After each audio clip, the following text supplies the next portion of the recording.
क्षमा चाहता हूं परमेश्वर के अंदर प्रिय लोगों, थोड़ा नेटवर्क प्रॉब्लम था, इसके वजह से वो लाइव कट हो गया है। तो अब हम लोग देखेंगे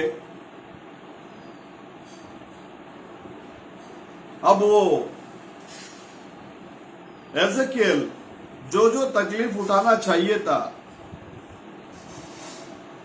उन सारे बातों के बारे में यहां बताया गया है। परमेश्वर अपने भविष्यद्वक्ता को एक चिन्ह के रूप में भेजते हैं। लोग वचन को पढ़े नहीं और वचन को पढ़ने के लिए महत्व भी वो लोग समझे नहीं, पढ़ना जरूरी है करके उसके लिए वे लोग समय नहीं दिए। और वचन उनके लिए जो है, क्या बोलते हैं, हमारी जो कहावतें हैं, घर की मुर्गी डाल बराबर, इनको वचन का महत्व मालूम करने के लिए शैतान मौका ही दिया नहीं। वचन बोलने से हाँ सदियों से हम सुनते आ रहे हैं, वचन बोलने से हाँ बाइबल है। जैसे कि उदाहरण के लिए परमेश्वर ने मिस्र देश से उनको लेकर आने के समय में स्वर्गदूतों का खाना को खिलाए थे। किसका खाना? स्वर्गदूतों का खाना। लेकिन उनको वो स्वर्गदूतों का खाना कैसा लगा? स्वर्गदूतों का खाना को प्रभु देने के बावजूद में भी उनको वो खाना का महत्व समझ में नहीं आया। परमेश्वर ने उनके बाप दादाओं को जो है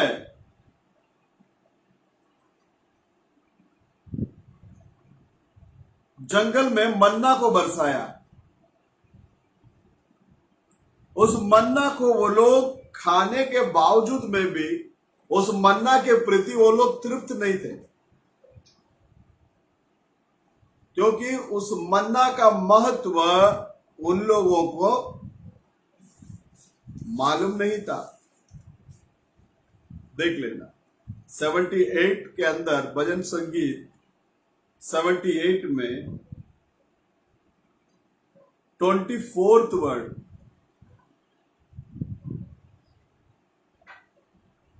क्या लिखता है? और उनके लिए खाने को मन्ना बरसाया और उन्हें स्वर्ग का अन्न दिया। क्या दिया? उनको स्वर्ग का अन्न दिया, स्वर्ग का खाना दिया। आपको पता होगा यीशु मसीह जब संसार में आए थे, उनके बीच में खड़े कर बोले, स्वर्ग से उतर कर आया हुआ जीवन का रोटी मैं हूं। उस जीवन का रोटी का महत्व वो लोग जाने नहीं। यहां नबी कहता है परमेश्वर के वचन के प्रति वो लोग कंटल गए। आज भी लोग कंटलते परमेश्वर के वचन के प्रति, क्योंकि उस जो नागरिकता जो है, मतलब क्या बोलते हैं उसको, फैशन की दुनिया के सामने ये सारी बातें लोगों को अच्छा नहीं लगता।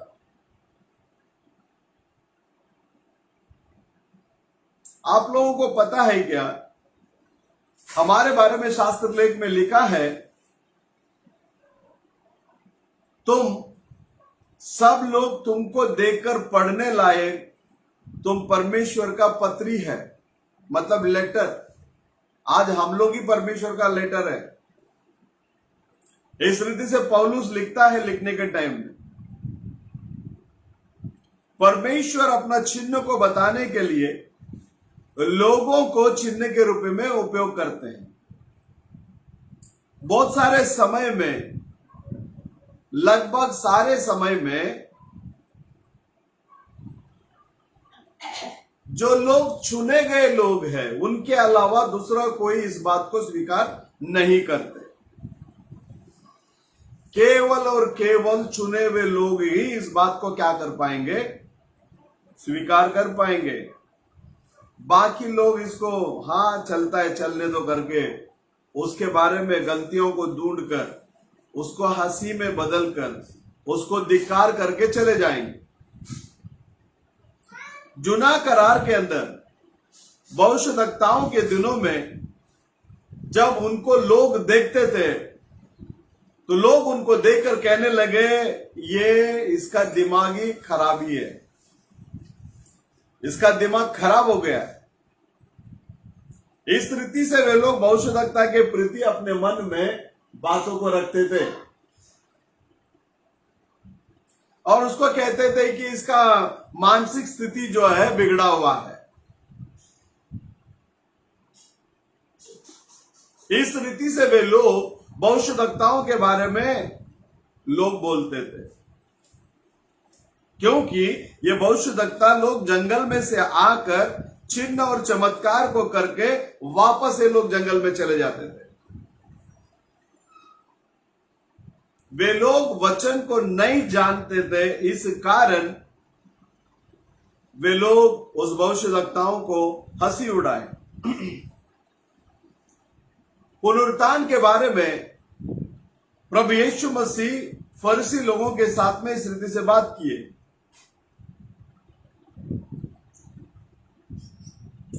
वो फरीसी लोग आकर उन लोगों के बारे में शास्त्र में कहता है, प्रेरितों का काम के अंदर एक वचन को पढ़।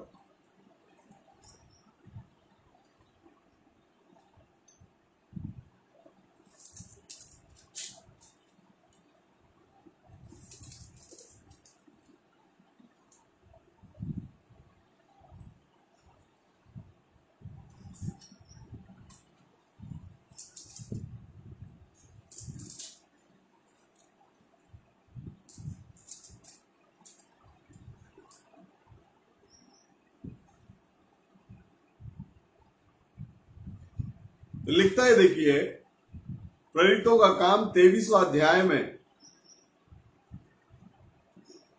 6वां वचन लिखता है, प्रेरित 23वां अध्याय 6वां वचन।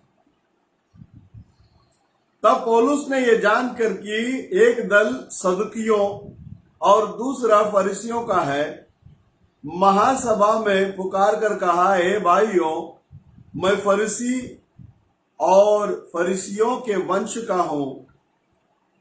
मरे हुओं की आशा और पुनरुत्थान के विषय में मेरा मुकदमा हो रहा है।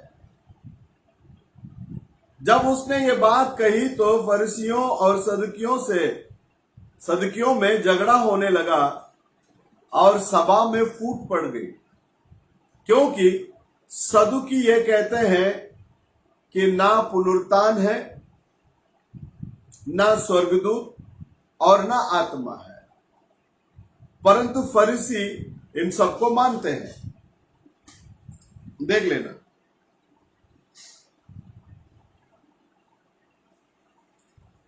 फरीसी लोग पुनरुत्थान है करके मानते, आत्मा है करके मानते हैं, स्वर्गदूत है करके मानते हैं, लेकिन सदुकी लोग इन बातों को नहीं मानते। अब फरीसी लोग यीशु मसीह को परीक्षा लेने के लिए आ रहे हैं। आकर क्या कहते वो, मत्ती रचित सुसमाचार 22वां अध्याय में 22 से लेकर 28 तक आप लोग घर में पढ़ लेना। वो कहते हैं कि एक को 7 भाई लोग थे एक घर में, उसमें पहला वाला शादी की और संतान प्राप्त ना हुए और वो गुजर गया, वैसे दूसरा भी शादी किया, उसको भी संतान नहीं हुआ, मर गया। इस रीति से सातों भाई लोग उसके साथ में शादी करते हैं।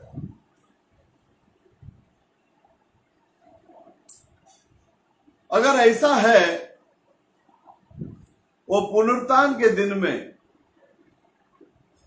ये 7 जन में वो किसका पत्नी बनकर रहेगी करके वो लोगों ने प्रश्न पूछे। तब परमेश्वर ने उनके पास एक शब्द को बोले, देखिए,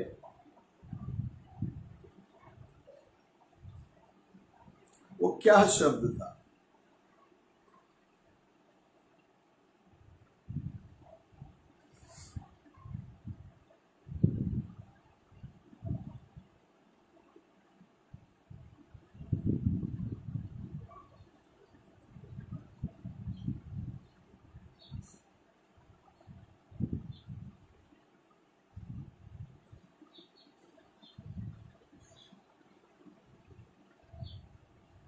तीसवां वचन में कहता है,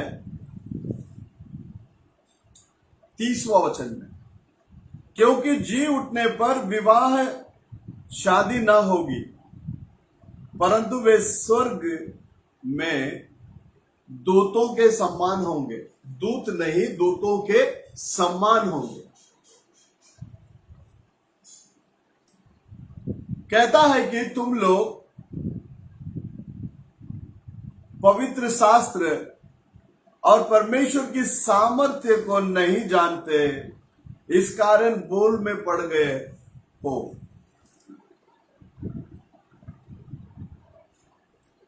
वहां जी उठने के बाद इन लोगों का प्रश्न था, ये साथ में वो किसका पत्नी रहे बनकर रहेगी। परमेश्वर का वचन कहता है, जी उठने के बाद में वहां कोई मल्टीप्लाई सिस्टम नहीं है। वहां सब के सब हम लोग देवदूत के मानिंद रहेंगे। देवदूत नहीं, देवदूत के मानिंद। देवदूत और देवदूत के मानिंद, इसमें अंतर है।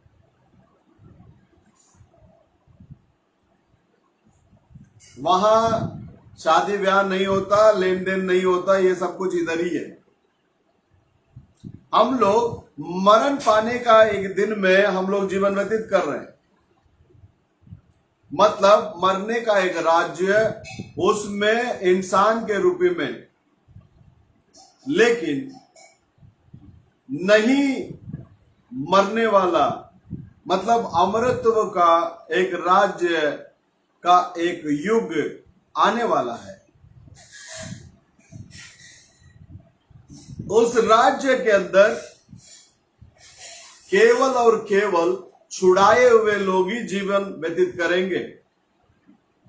छुड़ाए गए हुए लोग इस शरीर को छोड़कर ये जीवन जब निकलता है और उस जीवन को दिया हुआ परमेश्वर के पास जाता है, कभी ना कभी एक दिन उस जीवन के वृक्ष के अंदर से वापस क्या करता है, वो आकर हमेशा हमेशा राजकरण के अंदर क्या करेंगे, वो लोग राज करेंगे। ये जवान भविष्यद्वक्ता अपने सारे जीवन को त्याग दिया, प्रभु को अर्पण कर दिया। उसके लोग परमेश्वर के प्रति हनाकानी करने वाले लोग होने के वजह से उन लोगों के ऊपर आने वाला दंड के लिए ये एक चिन्ह के रूप में था। वे लोग किसी भी रीति से परमेश्वर के साथ संपर्क करना नहीं चाहते। वे लोग भविष्यद्वक्ताओं के ऊपर भरोसा नहीं किए, विश्वास नहीं किए। आज भी कुछ लोग हैं, वे लोग भविष्यद्वक्ता को विश्वास नहीं करते।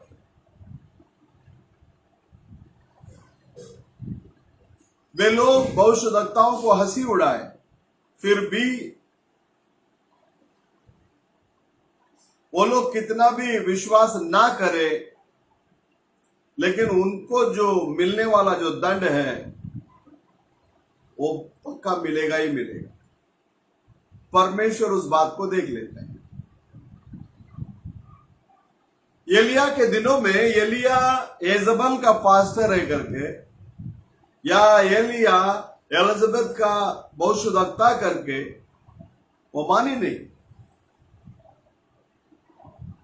लेकिन वो किसी भी हालात में उस चिन्ह को पाना जरूरी है। परमेश्वर उन बातों को देख लिए। आज हमारे लिए भी अंतिम समय में एलिया को प्रभु ने भेजे। ये दुनिया और ये दुनिया के लोग, ये संस्था के लोग उस भाई विलियम मरियन ब्रैनम को अंतिम समय का संदेशा करके स्वीकार करे या ना करे, वो अंतिम समय का संदेशा ही है, उसमें कोई गुंजाइश नहीं।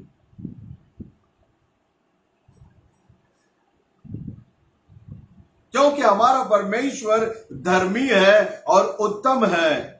जो कुछ बातें होने वाली है उसको पहले ही चिन्ह के द्वारा, अपने वचन के द्वारा वो प्रकट करते हैं।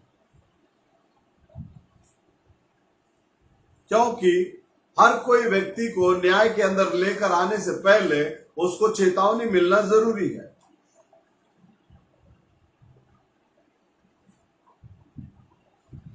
कलाम को अच्छी रीति से समझा हुआ लोग, मतलब समझ कर लिया हुआ लोग, उन बातों को किस रीति से हैंडल करना चाहिए करके वे लोग जानते हैं।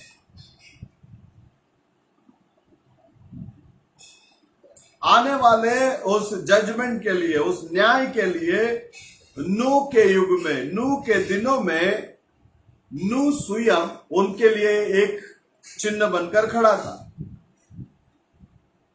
लेकिन उस नूह के प्रति उस समय के लोग उसके खिलाफ उठे, खिलाफ में बोले, खिलाफ में बातें की।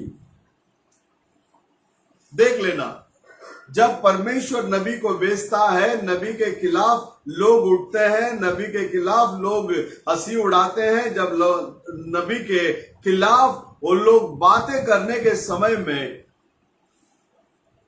क्या होता, नूह के दिनों में क्या हुआ? वो एक भविष्यद्वक्ता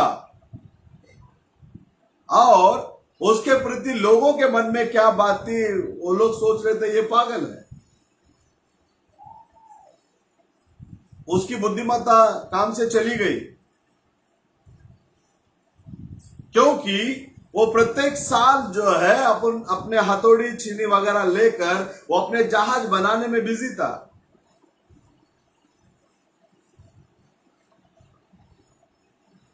और पृथ्वी के अंदर झरने के अलावा दूसरा कोई पानी वहां नहीं था, फिर भी नूह ने अपने जहाज बनाने में लवलीन रहा। हाँ, परमेश्वर के अंदर प्रिय लोग, तब उस समय में दिया गया वो चिन्ह नूह था। उस नूह को देखकर लोगों ने, इसका नट ढीला हो गया, ये पागल हो गया, इसका मानसिक स्थिति जो है बिगड़ गई करके लोगों ने उसको बोलने लगे।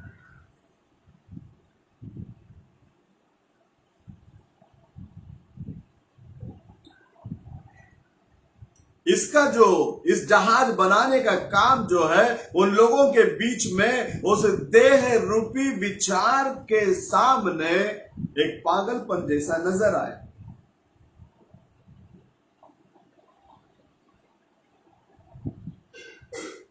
लेकिन वो ये जानता था आकाश में से पानी आने वाला है,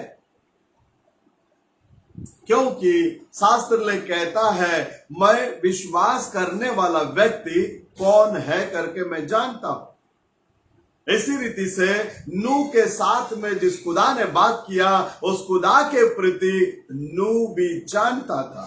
हाँ, परमेश्वर के अंदर प्रिय, बहुत सारे लोग नूह के पास आकर कहने लगे कहां है बारिश, कहां है बादल, हमें जरा दिखा, हमें देखना, हम देखना चाहते हैं।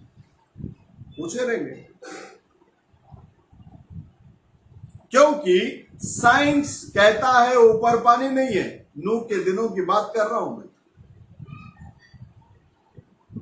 और वो कहता है कि ऊपर पानी नहीं है करके हम लोग सिद्ध कर सकते हैं करके साइंटिस्ट लोग बताए। लेकिन नूह के पास जो बात किया वो साइंटिस्ट लोगों से भी बड़ा है। आमीन। साइंस बोलता बारिश नहीं आएगी, लेकिन परमेश्वर ने कहा बारिश आएगी।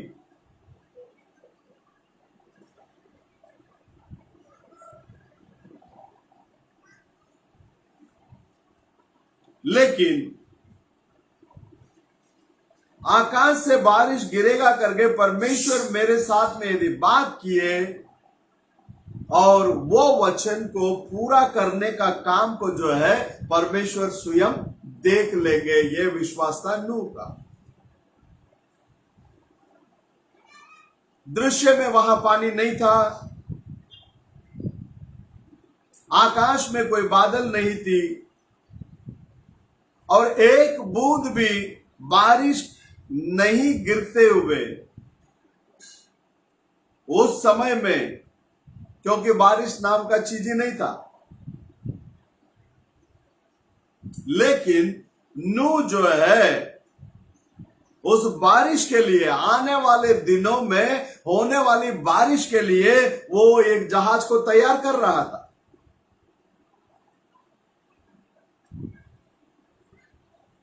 मतलब ये भविष्यवक्ता जो लोगों के बीच में बताया बारिश आने वाला है, उन बातों को वो विश्वास किया, वो स्वयं भी विश्वास किया।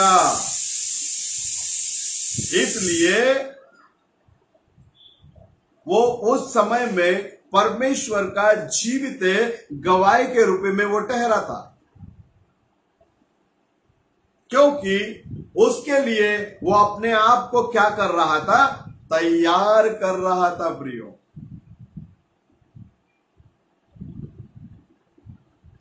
उसी तरह अब के दिनों में जो व्यक्ति बोलता है, जो बताता है परमेश्वर के प्रति, उसके प्रति वो जो विश्वास करता है और वो मनुष्य उस कार्य के लिए अपने आप को तैयार भी करता है। और नूह के दिनों में जो हुआ वो मनुष्य का पुत्र प्रकट होने के समय पर भी होगा, क्योंकि परमेश्वर स्वयं बताए।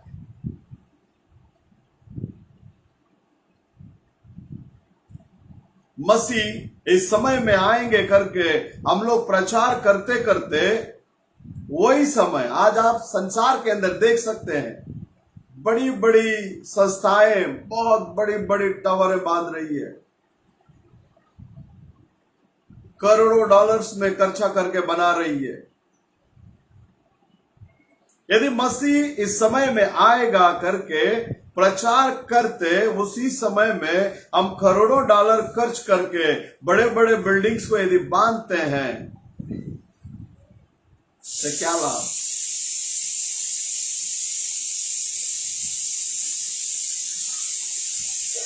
लोग तारीफ के लिए सेवा करते हैं, हमें तारीफ नहीं चाहिए। लोग परमेश्वर के पास आना चाहिए, लोग परमेश्वर को स्वीकार करना चाहिए, परमेश्वर का वचन के अनुसार उनका उद्धार होना चाहिए, परमेश्वर का वचन के अनुसार उनके पापों की क्षमा होना चाहिए।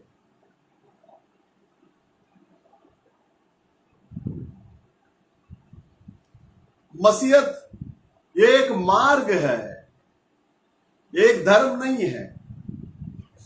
मसीह ने जो मार्ग बताकर गया, उस मार्ग में चलने वाले लोग, ये कोई संघ नहीं है, ये कोई संस्था नहीं है, किसी के अंदर जाकर जुड़ जाने का काम नहीं है। ये सच्चा जीवन को पाया हुआ अनुभव है। नूह, उसने जो कुछ भी बोला उस शब्द के अनुसार वो अपने आप बचने के लिए, और इस वचन को सुनकर जो कोई आएगा वे लोग भी बच जाने के लिए वहां उसने एक जहाज को तैयार किया। वो इस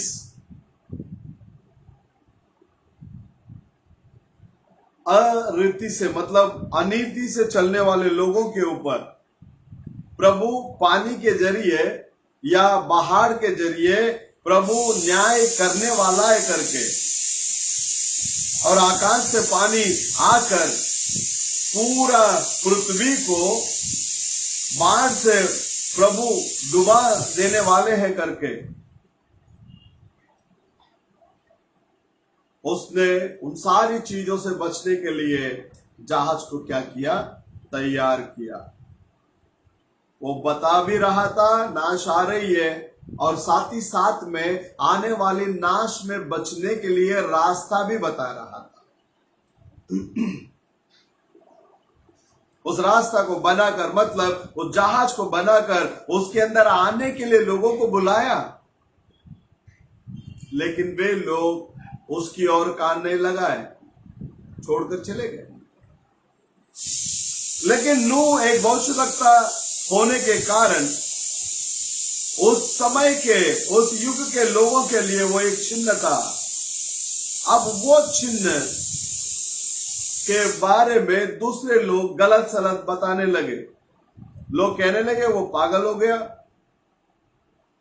लोग कहने लगे वो कुछ तो बना रहा है।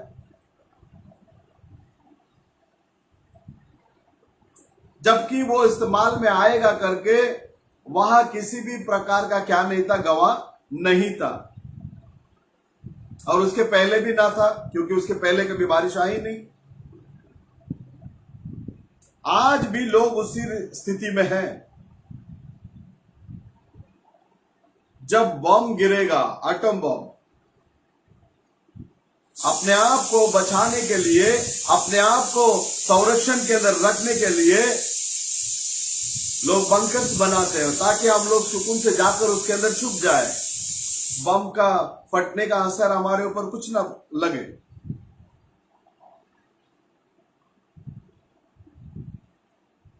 लेकिन नबी कहता है दुल्हन के लिए एक सुरक्षित स्थान है तो वो परमेश्वर का वचन है, और वो वचन के अंदर ही वो सुरक्षित रह सकती है। हाँ, परमेश्वर के अंदर प्रिय लोग,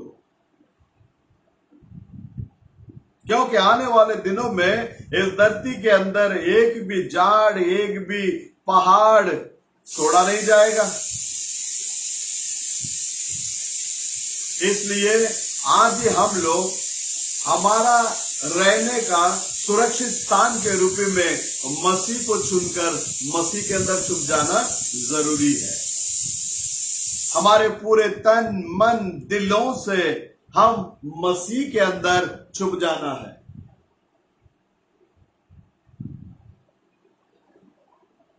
नोहा के युग में, उसके समय में, उसका प्रचार के खातिर कारण लोगों के सामने एक चिन्ह को बताकर उनको चेतावनी दिया। इस कारण वे लोग उसको पागल समझते थे, क्योंकि जहाज तैरने के लिए पानी नहीं था। उस समय से वो जहाज को बनाने के लिए तैयार हो गया था। तो जहाज को बनाकर, और ये दुनिया जजमेंट के अंदर चली गई करके वो पहले से ही निर्णय ले लिया। हिब्रू 11वां अध्याय के अंदर इस रीति से बताता है, हिब्रू 11वां अध्याय के अंदर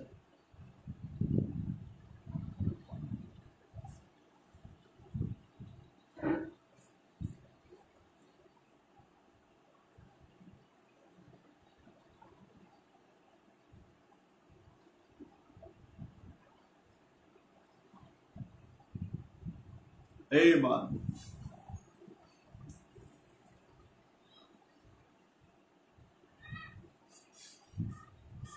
7वां वचन कहता है, विश्वास ही से नूह ने उन बातों के विषय में जो उस समय दिखाई न पड़ती थी चेतावनी पाकर भक्ति के साथ अपने घराने के बचाव के लिए जहाज बनाया।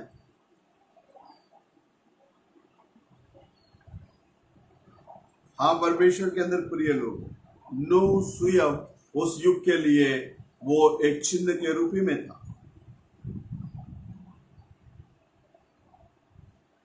उसके बाद में हम लोग देखते हैं फिरौन के दिनों में एक चिन्ह था और वो चिन्ह भविष्यद्वक्ता मूसा था। प्रियो,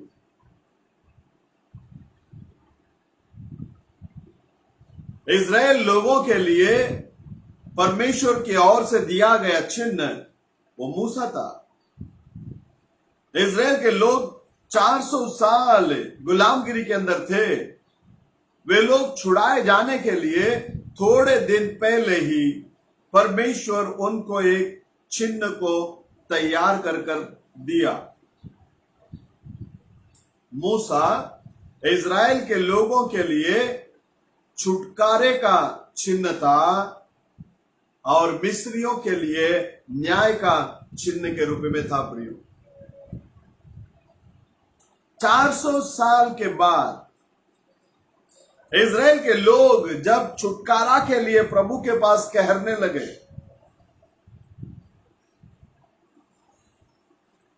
जब तक परमेश्वर जो बताते और उसके लोग उसको ग्रहण करने के लिए तैयार नहीं होते, तब तक परमेश्वर अपने आप को अपने लोगों के बीच में प्रकट कर नहीं बताते।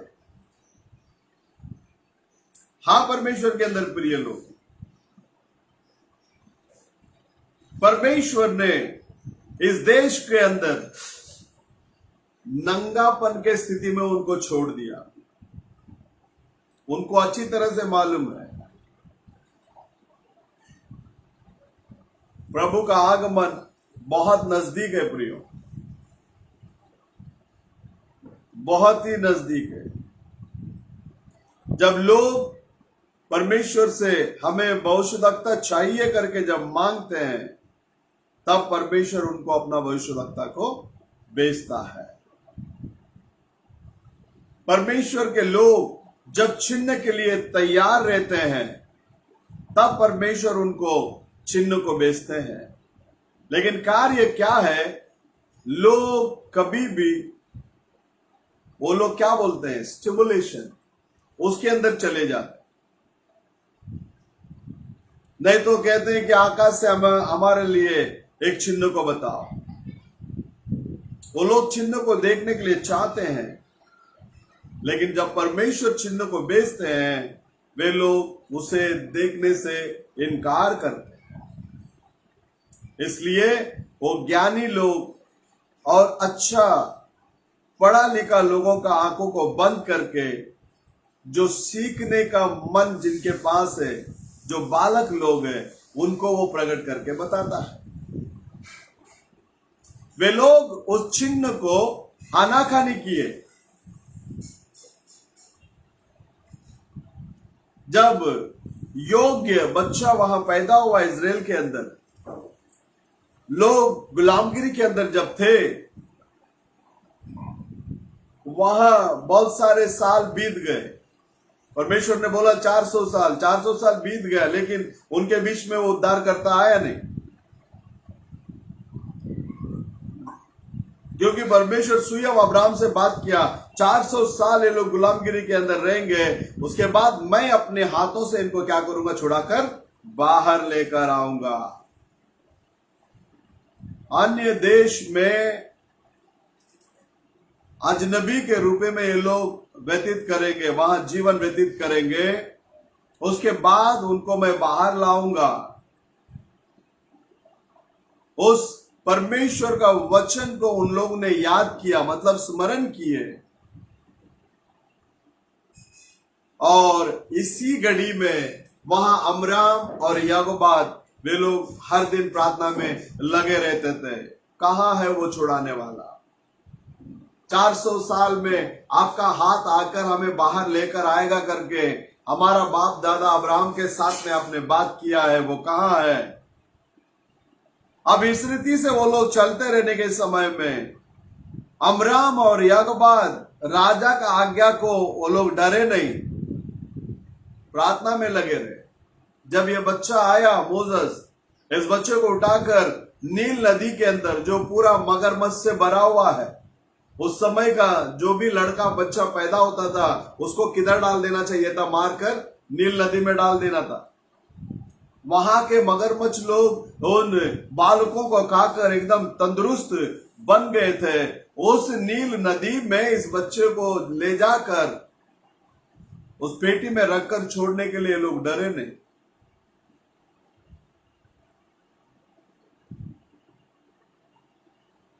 एक भी मगरमच्छ उसको छुआ नहीं। क्यों?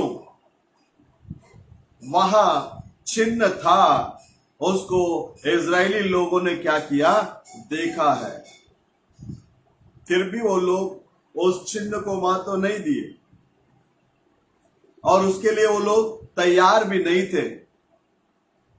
परमेश्वर मूसा को ले आया, फेरोन के उस महल में रखकर फेरोन उसको बड़ा करने के लिए प्रभु ने वहां छोड़ दिया। देख लेना परमेश्वर का काम किस रीति से होता है। जिस महल के अंदर से आज्ञा पास हुआ, लड़का पैदा होगा तो उसको खत्म कर देना चाहिए, उसी महल में प्रभु मूसा को ले जाकर पाल पोष कर बड़ा करता है।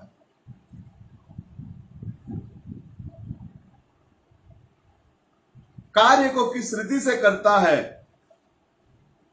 वहां फेरोन उसको जितना भी पढ़ा सकता है, लिखा सकता है, इन सारी बातों को मूसा को क्या करता है? वो सिखाता है।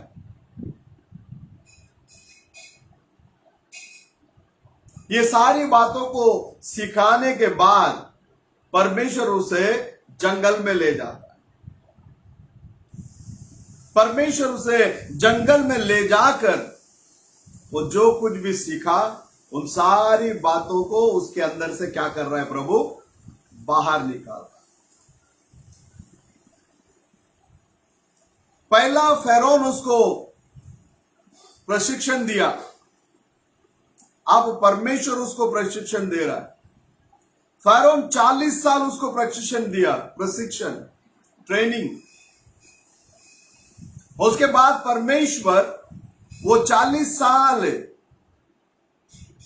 प्रशिक्षण देने के बाद पहला उसने जो कुछ भी सीखा वो सारे चीज को वो भूलने के लिए लगा रहा है। इंसान एक तरफ से प्रशिक्षण दे रहा है और परमेश्वर दूसरी तरफ से प्रशिक्षण दे रहा है। फेरोन क्यों इसको प्रशिक्षण दे रहा है? वो उसको उधर अध्यक्ष बनाना चाहता था, उसको वो पॉलिटिक्स के अंदर लेकर आना चाहता था और मूसा को एक अच्छा योद्धा बनाना चाहता था। फेरोन का ट्रेनिंग, क्योंकि उसको ये फेरोन जाने के बाद अलग दूसरा फारोन, वो फारोन का स्थान में मूसा को लेकर आना था।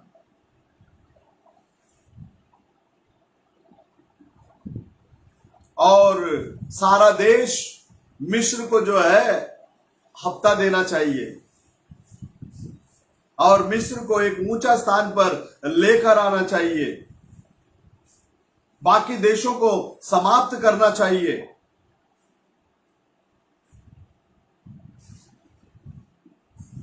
लेकिन परमेश्वर उसी मूसा को पकड़कर 40 साल जंगल में ले जाकर ये जो कुछ भी सीखा था वो सारी बातों को इसके अंदर से निकाला।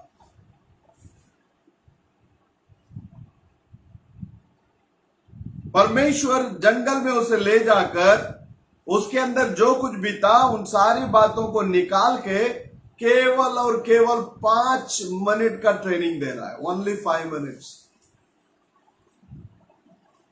वो 5 मिनट में वो क्या देख रहा है? काटेली जाट जल रही है लेकिन वो भस्म नहीं हो रहा, वो आग उसके अंदर है। अब ये कैसा दृश्य है, मैं जाकर उसे करीब जाकर मैं क्या करूंगा, देखूंगा करके जब मूसा नजदीक आया, प्रभु ने उसे पकड़ लिया।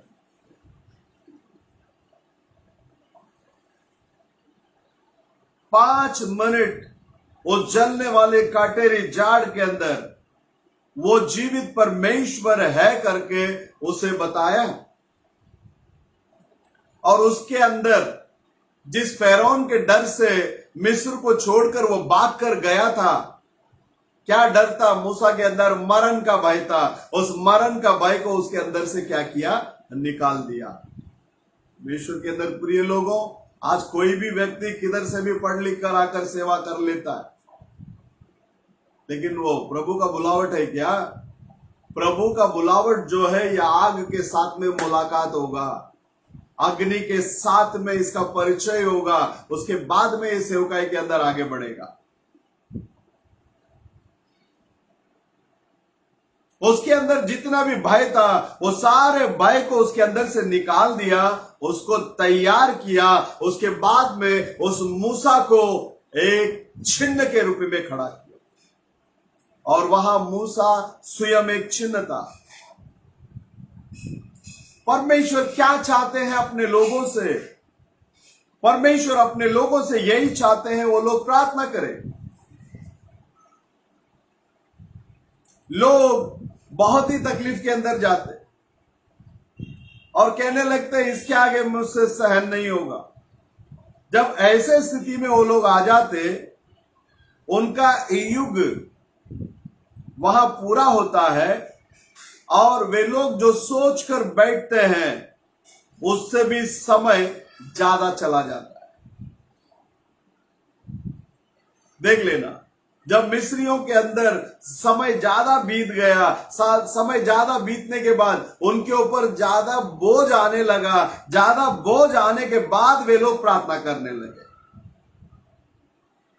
और जब लोग प्रार्थना करने लगे, परमेश्वर उनकी प्रार्थना की ओर कान लगाए।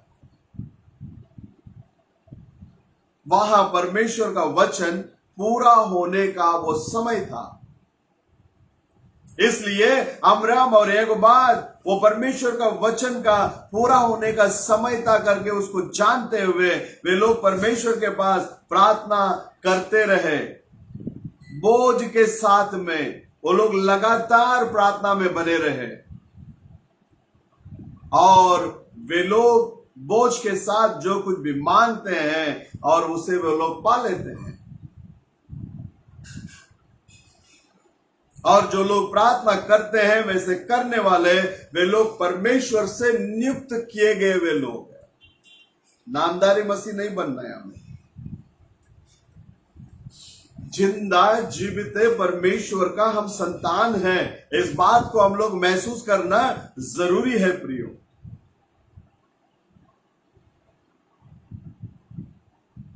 कुछ लोग जो है कलीसिया में आने के बावजूद में भी फिर से वही बुरी आदतें, वही बुरी चाल, इन सारी बातों में फंसे हुए रहते हैं।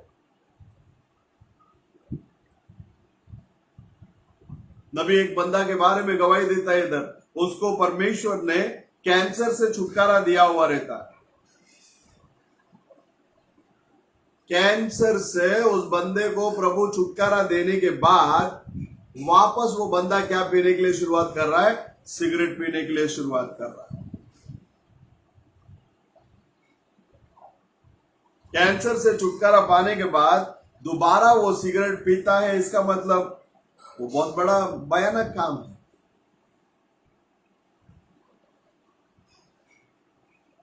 वापस क्यों वे लोग उस गलत आदत के अंदर जाते? कारण क्या है? कभी इसके प्रति आप लोगों ने सोचा है? प्रत्येक बुरा काम के पीछे एक बुरी आत्मा है प्रियो। नबी कहता है वो मुझे मालूम है, वो एक शैतान है। वो एक शैतान है। परमेश्वर का सामर्थ्य एक मनुष्य के ऊपर जब तक आकर ठहरता नहीं, तब तक वो धूम्रपान करने को छोड़ नहीं सकता। हाँ, परमेश्वर के अंदर प्रिय लोग, तरह तरह का लोग इस सेवकाई के अंदर अनुभव के अंदर आते हैं, मिलते हैं। कुछ लोग जो है सारी बुरी आदतों से बचकर प्रभु का सहारा लेकर आज भी पवित्र जीवन जीने की कोशिश में लगे हैं, और कुछ लोग डोंगीपना के अंदर फंसे, क्योंकि अंतिम समय के संदेष्टा के संदेश के अनुसार कलीसिया के अंदर तीनों ग्रुप के लोग मिलेंगे, विश्वासी, डोंगी विश्वासी और अविश्वासी। इसमें क्या बनना चाहते हैं आप? अविश्वासी या डोंगी विश्वासी या विश्वासी? स्वर्ग के राज्य में ना तो अविश्वासी को जगह है, स्वर्ग के राज्य में ना तो डोंगी विश्वासी को जगह है, स्वर्ग के राज्य में केवल और केवल विश्वासी को ही जगह है। जब तक मेरा पिता एक को अपने पास खींच नहीं लेता, वो अपने आप मेरे पास नहीं आएगा। और परमेश्वर ने कहा, पिता जो कुछ भी देता है वो सब मेरे पास आएगा। हाँ, परमेश्वर के अंदर प्रिय लोग, रोमियो का किताब 9वां अध्याय 16वां वचन में कहता है, चाहने वाले से भी नहीं और दौड़ने वाले से भी नहीं, रहम करने वाले खुदा से सब कुछ होगा। कोशिश कर सकते हैं, विश्वास के साथ यदि हम आगे बढ़ेंगे, सारी बुराई को छोड़कर हम बाहर आ सकते हैं। सिर्फ बाहर आने की चाहत हमारे अंदर होना जरूरी है। परमेश्वर आपको बुलाकर आपको इस संसार के कामों से अलग करके महिमा में परमेश्वर की सामर्थ्य के द्वारा आपको पवित्र करके आपको इस संसार में रहने वाले लोगों से भी बहुत ही आनंद से भरा हुआ एक व्यक्ति के रूप में वो रख सकता है। आप अपने जीवन में उस प्रभु को कार्य करने के लिए यदि आप जगह देंगे तो, क्योंकि परमेश्वर अपने लोगों को बाहर बुलाकर उनको अलग करने का समय यही है। ये पहला जो था उससे भी ये अलग कार्य है प्रियो। लोग प्रार्थना करने के लिए शुरुआत की।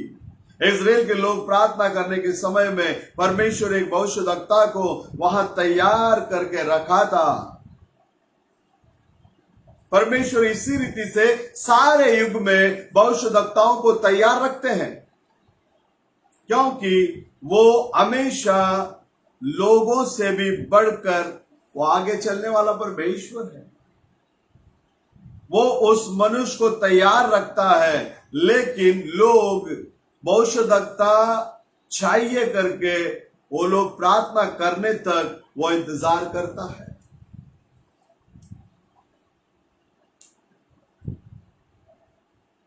इस तरह का उदाहरण आज हमें चाहिए एक बेदारी करने वाला प्रचारक नहीं, या सारे झुंडों को इकट्ठा करने का सामर्थ्य रखने वाला एक बहुत बड़ा संस्था का मनुष्य की भी जरूरत नहीं।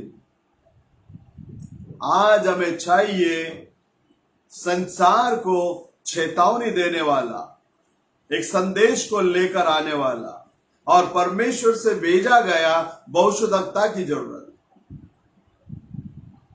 यदि लोग उसके लिए तैयार रहेंगे, परमेश्वर उस मनुष्य को पहले से ही यहां रखा हुआ होगा। ऑलरेडी रखा है, समय के लिए रखा गया, भेजा गया भविष्यद्वक्ता के संदेश में आज हम लोग हैं।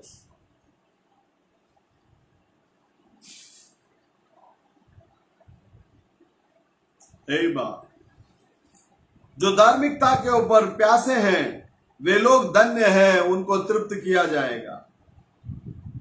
मूसा का जब पहचान हो गया, लोग उसको पहचान लिए, ये परमेश्वर से भेजा गया चिन्ह है। लोग जब अपने लिए एक अध्यक्ष चाहिए करके वो लोग जब जान लिए, प्रार्थना करने लगे, तब मिस्र देश से उनको बाहर लेकर आने के लिए एक अध्यक्ष को भेजो करके वे लोग प्रभु के साथ में क्या किए? प्रार्थना किए, दुहाई दी। तब परमेश्वर एक भविष्यद्वक्ता को भेजा, वही उनके लिए वो चिन्ह था। ये मनुष्य एक भविष्यद्वक्ता के अलावा वो क्या कहा होगा? मैं लड़ाई लड़ने में सामर्थ्य है, वो काम में नहीं आता था, क्योंकि वो ऑलरेडी उसका सामर्थ्य से कुछ करने के लिए कोशिश किया तो एक मनुष्य को हत्या करके वहां से भागा है।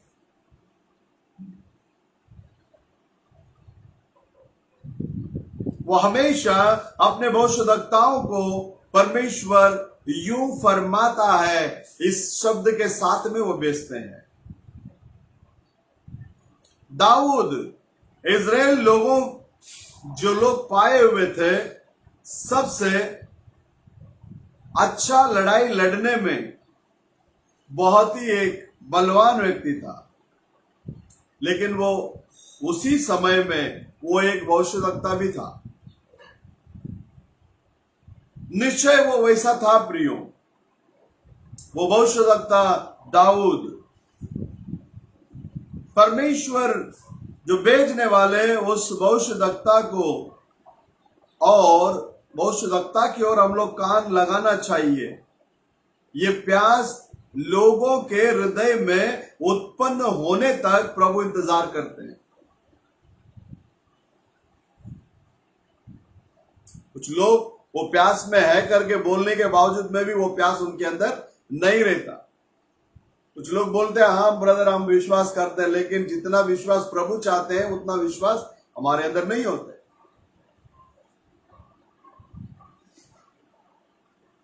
वे लोग उस स्टिमुलेशन के अंदर आकर चिल्लाने लगे, क्योंकि वहां बहुगुणित जातियों को लेकर क्या करता था? वो जा रहा था।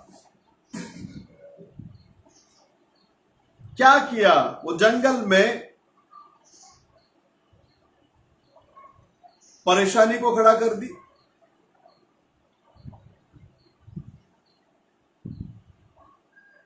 प्रत्येक समय वहां अद्भुत काम हुआ।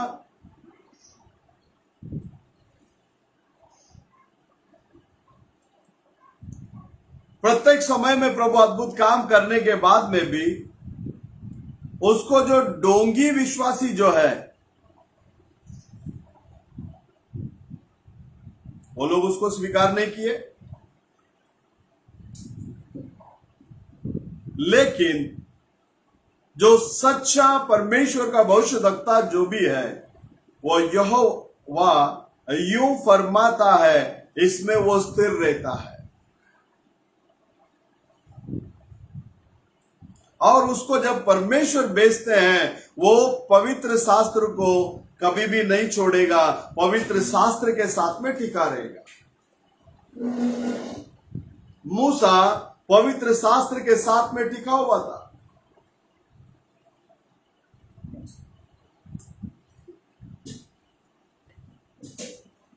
परमेश्वर उनको बोले मैं उनको बाहर लाऊंगा, और मूसा के पास बोला तू उस काम को करेगा, तुझे मैं भेज रहा हूं।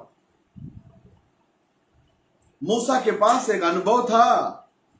कौन सा अनुभव? वो परमेश्वर को रूबरू देखा हुआ अनुभव।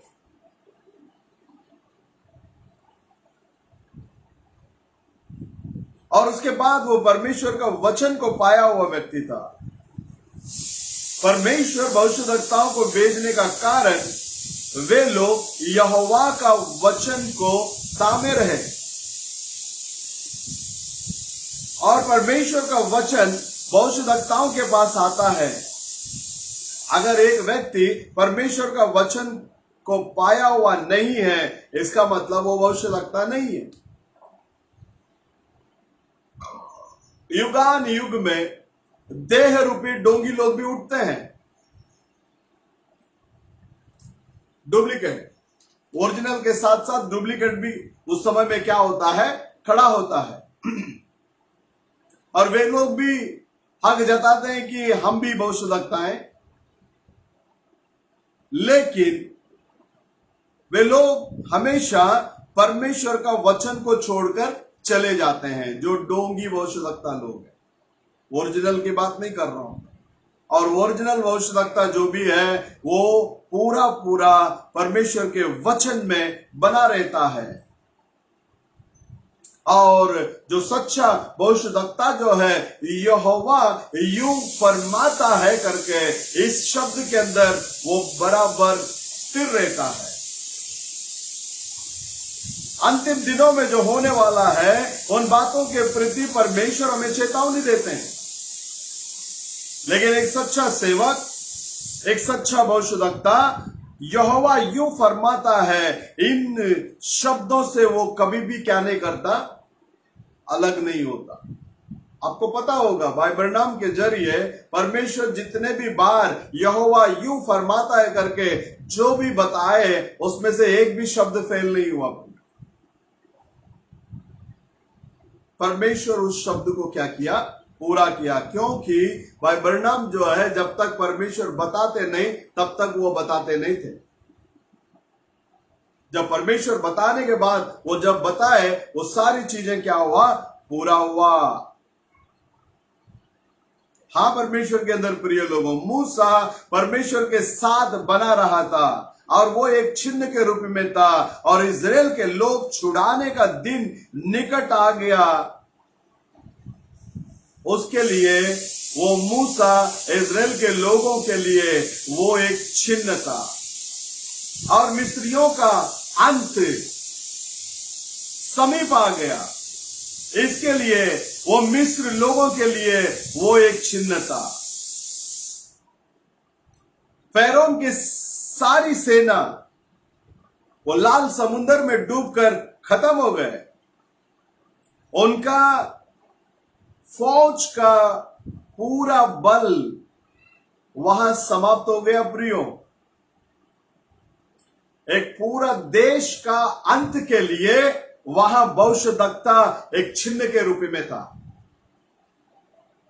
उसके बारे में जरा सोच कर देखिए, परमेश्वर कितना बड़ा है और वो कितना नम्र रीति में क्रिया करता है। जो लोग सीखे नहीं, पढ़े नहीं, वे लोग इन बातों को यदि समझ सकते हैं, तो पढ़ा लिखा लोग निश्चित रूप में इसे समझ लेना जरूरी है। वहां मिस्र में उस कीचड़ में काम करने वाले उस गुलाम लोग, वो परमेश्वर की ओर से आया हुआ भविष्यवक्ता करके और वो समय आ पहुंचाए करके वो लोग जब समझ गए, फैरौन के महल में रहने वाले लोग उसको और अच्छी तरीके से समझ लेना चाहिए था, लेकिन वे लोग समझे नहीं। वैसे लोग उसको समझ भी नहीं पाते। वैसे लोग हमेशा उन बातों को खो लेते हैं। प्रियो, थोड़ा गौर कीजिए। इजराइल के लोग वहां चलकर जाने के समय में मूसा उसी खिड़की के जरिए जब देखा, इजराइल के लोग फैरौन, और वहां वे लोग जब गुलामगिरी के अंदर रहने के टाइम फैरौन भी उनको देख रहा है। वो कैसा दिख रहा है? उन फैरौन को कुत्ते के मानिंद दिख रहा है लोग, लेकिन मूसा को वे लोग परमेश्वर से चुना गया हुआ लोगों के रूप में दिखने में आया। खिड़की एक ही है। फैरौन को वो लोग गुलाम और कुत्ते लोगों के रूप में नजर आ रहा है, लेकिन मूसा को जो है वे लोग चुने हुए लोगों के रूप में नजर आ रहा है। मूसा मसीह के खातिर आने वाले निंदाओं को वो खुद ही क्या कर लिया? चुन लिया। और अनित्य इस पापमय आनंद को उसने स्वीकारा नहीं। उससे बढ़कर ये अच्छा काम है करके, मतलब उन तकलीफ उठाने वालों के साथ में रहने का उसने क्या कर दिया? उसने चुन लिया, क्योंकि आने वाले दिनों में जो प्रभु के साथ में राज करने वाला है उन बातों की ओर उसका नजर गया। प्रियो, मूसा जब देख रहा है वे लोग उस मिट्टी को रोंदने वाले नहीं, वे लोग प्रतिज्ञा को पाया हुआ लोग हैं। इस बात को मूसा समझ लिया और वो खुद भी कौन है करके जान लिया, लेकिन उस बात को वो उन लोगों के पास बता नहीं सका और वे लोग इसको पहचान भी नहीं पाए। वो करने वाला एक काम क्या है करके वो जानता था। परमेश्वर उसके लिए एक मकसद को रखे थे। हां प्रियो, आपके प्रति भी परमेश्वर के पास एक मकसद है, मेरे प्रति भी परमेश्वर के पास एक मकसद है।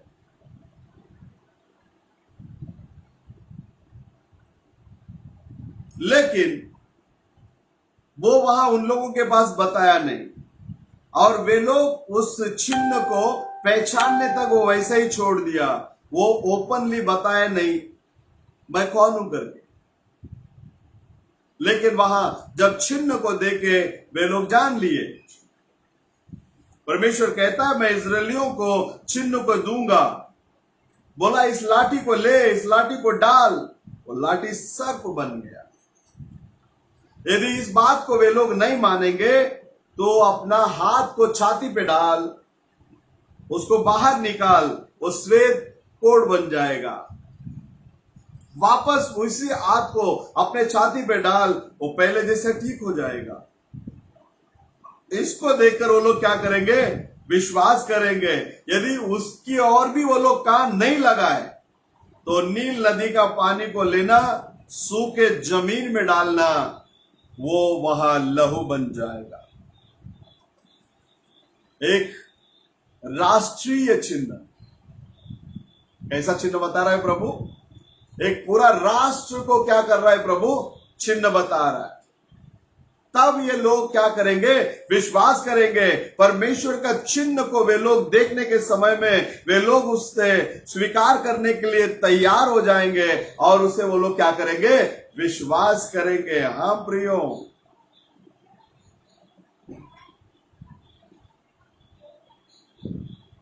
लेकिन वो देश जो है एक दूसरा किस्म का चिन्ह को पाना जरूरी है। इसलिए वो सारे लोगों के लिए प्रभु ने क्या किया? चिन्ह को दिया। उस देश का अंत को बताने के लिए परमेश्वर एक मनुष्य को, वो भी कैसा मनुष्य? नम्र मनुष्य को, एक भविष्यद्वक्ता को चिन्ह के रूप में इस्तेमाल किए। परमेश्वर दूसरे किसी को कहीं भेजने के समय में वहां दूसरे को उठाकर खड़ा करो। परमेश्वर के लोग इस रीति से वहां यदि प्रार्थना करते हैं तो परमेश्वर एक व्यक्ति को उठाकर वहां खड़ा करते हैं।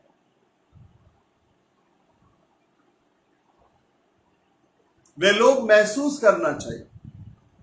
वो लोग जिन दिनों में, जिन युग में वो लोग जीवन व्यतीत करते हैं, वो लोग जाग उठना चाहिए। वो लोग महसूस करना चाहिए जिस युग में वो लोग जीते हैं और अपने चारों ओर का जो स्थिति को देखकर, जानकर, समझकर जाग उठना चाहिए। हमेशा की तरह जीवन व्यतीत करके इस दुनियावी चीजों के बारे में चिंतित में पड़े रहेंगे, कोई मतलब नहीं।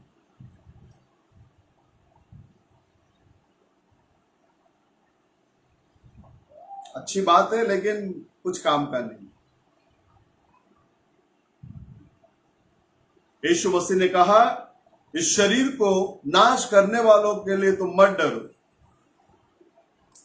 इस शरीर को कुछ मिनट में धूल बना सकता है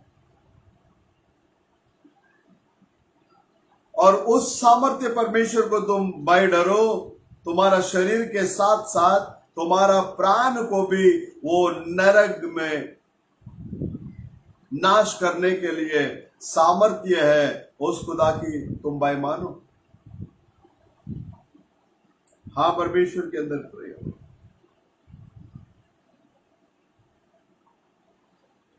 एक डॉक्टर के बारे में बात करता है, ये अपना शरीर इतना विचित्र रूपी से प्रभु ने बनाया है। इस शरीर को जब ऑपरेशन वगैरह करने के समय में जब डॉक्टर लोग देखते हैं इन नसों का हालात, दिल, तुम्हारा सारी पुर्जा को देखने के टाइम में वो लोग अचंभा करने लगते हैं। ये शरीर के अंदर इतनी सारी चीजों को रखकर खुदा ने इसको सिस्टमेटिक चला रहा है। मतलब वो लोग खुदा तक पहुंचते नहीं है, वो लोग वो सृष्टि तक पहुंचते हैं। अरे बाप, ये क्या सृष्टि है, कितना अनमोल है। अगर वही डॉक्टर जहां वो सृष्टि तक पहुंचता है, उसके बाद मतलब ये सृष्टि है तो इसको निर्माण करने वाला कोई सृजनहार है, यदि उसको वो ढूंढने लग जाए, वो बराबर परमेश्वर के पास पहुंचेगा। एक बहुत बड़ा पाइपलाइन को ले लीजिए। अगर बड़ा वाल को आपने खोल दिया, आगे जो छोटा वाल जो है उसको आप प्रॉपर उसको काम करने से आप मना करते हो या बंद है, वो बड़ा लाइन से आने वाला वो फोर्स वो छोटा वाल को तोड़कर फेंककर पानी फोर्स से बाहर निकलना शुरू हो जाएगा, रोक नहीं सकते आप। लेकिन वही मनुष्य का जिंदगी में देखो, किसी का हाथ खराब हो जाता, हाथ को काट देता, वो ब्लड सर्कुलेशन जो है दूसरे मार्ग से उसके शरीर के अंदर क्या होता, प्रॉपर सर्कुलेशन होके वो जिंदा जीवित रहता है। नहीं तो निसर्ग के हिसाब से यदि हाथ कट गया, ये खून पूरा बाहर निकलकर उसको मरना है। वैसे पैर खराब हो जाता है, पैर को काट देते हैं, उसका लहू वापस उसके शरीर के अंदर बराबर क्या होता है, सर्कुलेट होके वो इंसान जिंदा रहता है। डॉक्टर इस सृष्टि के बारे में सोचकर वो बहुत अचंभा करता है, लेकिन प्रियो, ये सृष्टि से भी बढ़कर एक सृजनहार है। अगर कोई व्यक्ति सृष्टि के बाद कुछ है, अगर उसके बारे में वो सोचने लगा, तो वो प्रॉपर परमेश्वर के पास क्या कर सकता है, वो पहुंच सकता है। देख लेना, नबी एक उदाहरण को तौर पर यहां बात कर रहा है। नबी का मां जब वहां अस्पताल में थे, तब वो एक डॉक्टर के साथ में बातचीत कर रहा है। वो बोलता है, वो डॉक्टर मेरे पास इस रीति से बात किया, इस शारीरिक चीजों के बारे में, ये कितना बड़ा क्या बोलते हैं रिकॉर्ड बनाए हम लोग। इस शरीर में जब दवा को हम चढ़ाते हैं, वो कुछ समय के अंदर वो जो जीवनाशक कीटाणु जो है, जंतुएं जो है, उसको खत्म करके और वो जीवन देने वाला उस कीटाणुओं को वो संरक्षण देता है। इस रीति से वो अपना बातों को बताने के लिए शुरुआत करता है। नबी कहता है बहुत अच्छी बात है, बहुत ही अचंभा काम है। फिर कुछ देर बाद वो दोनों का बात चलते चलते नबी कहता है, मैं उन चीजों को मैं तारीफ करता हूं, वो बहुत अच्छी बात है, और उसके लिए मैं मेरा परमेश्वर को धन्यवाद देता हूं।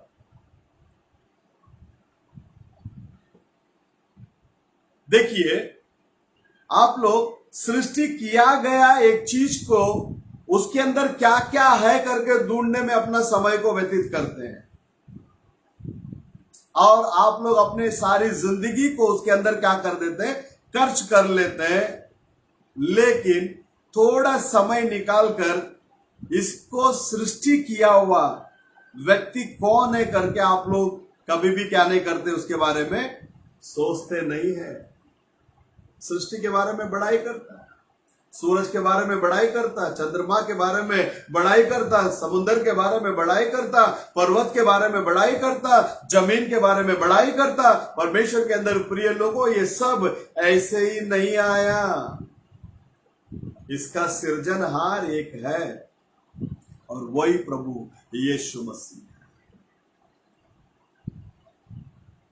देख लेना, सारा जिंदगी तुम लोग खर्च कर देते हो, लेकिन सृजनहार कौन है करके आप लोग कभी भी सोचते नहीं उसके बारे में। अगर उसका सृजनहार कौन, उसको किसने बनाया? परमेश्वर ने उसे बनाया। परमेश्वर इंसान को अपने ही रूप में निर्माण किया। देख लेना,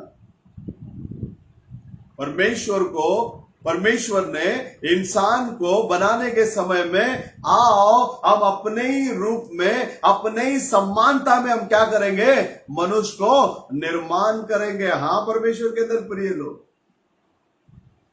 इसके लिए मनुष्य परमेश्वर के समानता में है। मनुष्य का लहू जो कोई गिराएगा, मनुष्य को जो कुछ भी हत्या करेगा, वो भी मारा जाना अवश्य है। इसके लिए आप देख सकते हैं, हमने बचपन से बहुत सारे दादा लोगों को देखे इस एरिया के अंदर, अमरनाथ, उल्लासनगर, डोंबिवली, यहां जो तलवार उठाया वो उसी तलवार से मरा, क्योंकि तुम जो बोएगा वही काटेगा। हाँ परमेश्वर के अंदर प्रिय लोगों, तो आज परमेश्वर का कलाम के अनुसार प्रत्येक समय में प्रभु ने अपना चिन्ह को भेजा है। परमेश्वर का भविष्यद्वक्ता लोग परमेश्वर का वचन को पाए हुए हैं, इसलिए लोग उनके ऊपर भरोसा करते हैं। तो उत्पत्ति के अंदर, निर्गमन के अंदर, बहुत सारे जगहों में वो लिखता है, तुम्हारे अंदर यदि एक भविष्यद्वक्ता अगर वो परमेश्वर की आत्मा को पाया है करके उठ खड़ा है, उसको आप कैसे पहचान सकते हैं? वो जो कुछ भी बताता है, प्रभु ने ये बताया, अगर वो काम पूरा होता है, इसका मतलब वो प्रभु से भेजा गया है। अगर वो नहीं होता, इसका मतलब वो प्रभु से भेजा गया नहीं है। परमेश्वर के अंदर प्रिय लोगों, एलिया के दिनों में एलिया एक चिन्ह के रूप में था। भविष्यद्वक्ता एलिया वो परमेश्वर के वचन के लिए चिन्ह के रूप में था। मूसा को विश्वास किया, इजरायली के लोगों के लिए वो छुटकारे का निशानी था, और मिस्र देश के लिए वो जजमेंट का निशानी था। एलिया जब जीवन व्यतीत किया, उस समय में पूरा पाप से भरा हुआ था लोग, क्योंकि आगाब और एजबेल जो है पूरा लोगों को किधर लेकर चला गया? मूर्ति पूजा के अंदर लेकर चला गया। प्रियो, टोटली मूर्ति पूजा के अंदर। आहाब एजबेल का सुनकर चलने वाला व्यक्ति था। इसलिए नबी कहता है कि इजराइल के लोग परमेश्वर को छोड़कर पीछे की ओर चले गए, पाप के अंदर चले गए। वे लोग सिद्धता को क्या कर दिए? भूल गए। वे लोग परमेश्वर से उनको जो मार्गदर्शन मिला था, वो महत्वपूर्ण यहोवा लाल समुंदर को दो भाग करके मिस्र से उनको बाहर लेकर आए, और उनके बीच में मूसा नामक बड़ा भविष्यद्वक्ता था। इन सारी बातों को वे लोग क्या कर लिए? भूल गए।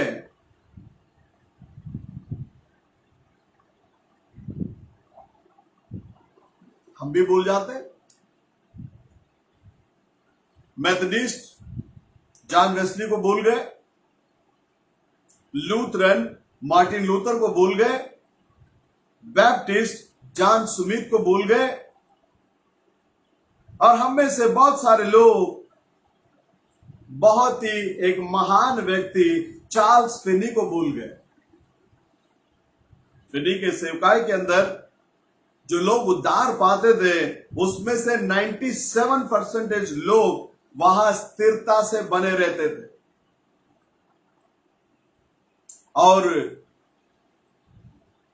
डीएल मूडी, उनके सेवकाई के अंदर जो लोग उद्धार पाते थे, लगभग 75% लोग जो है पीछे की ओर चले जाते थे।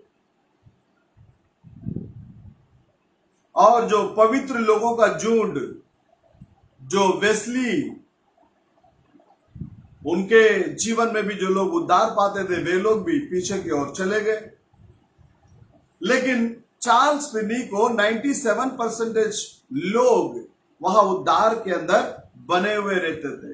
एक छोटा सा रूप धारण किया हुआ व्यक्ति, एकदम हल्का फुल्का आदमी, सर में गंजा,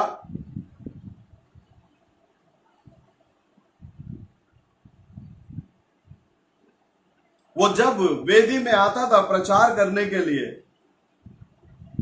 वो केवल लोगों को देखेगा तो बस हो गया। वो लोग ऐसे ही बेहोश होकर, स्त्री पुरुष ये लोग गिरते थे।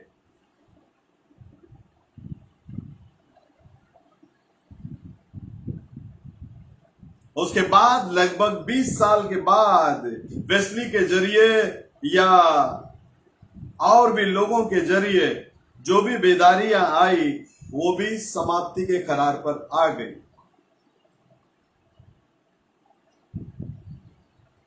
वहां एलिया अकेला था प्रियो, लेकिन अकेला होने के बावजूद में भी वो डरा नहीं।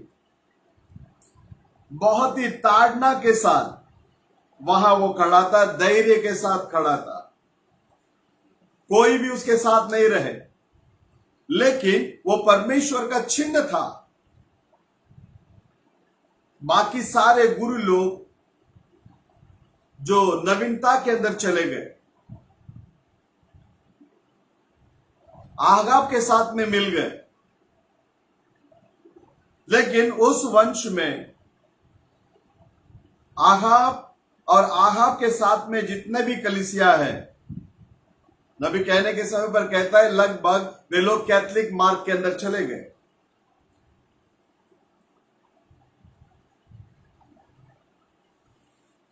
मतलब वे लोग मूर्ति पूजा के अंदर चले गए। अपने अपने हिसाब से वे लोग क्या करने लगे, चलने लगे। कोई इस रीति से, कोई उस रीति से, वो लोग जो चाहिए वो कर सकता है, ऐसा एक आजादी उनको मिल गई। एलिया के पास यहोवा यूं फरमाता है, इसके साथ साथ वो धैर्य के साथ में खड़ा था। आज इस तरह का सेवक हमें चाहिए जो धैर्य के साथ प्रभु के वचन के लिए खड़ा हो सके। एजबेल उसका स्थिति को बताने के लिए वो डरा नहीं। पहला ब्यूटी पार्लर को निर्माण किया हुआ लेडी ये एजबेल है, और उसके स्थिति के बारे में वो बताने के लिए बिल्कुल डरा नहीं। उसने आहाब को भी डरा नहीं। एलिया, प्रभु ने जो वचन को उसके मुंह पर डाला, मतलब उनके होठों पर रखा, उसी वचन को उसने वहां प्रचार किया। एजबेल को ना डरा, ना तो आहाब को डरा। नहीं तो वो इस रीति से सोचा नहीं, अगर मैं इस बात को प्रचार कर दूं ये लोग मुझे गलत सोचेंगे ना। प्रभु ने जो बताया उसी बात को उसने वहां बताया।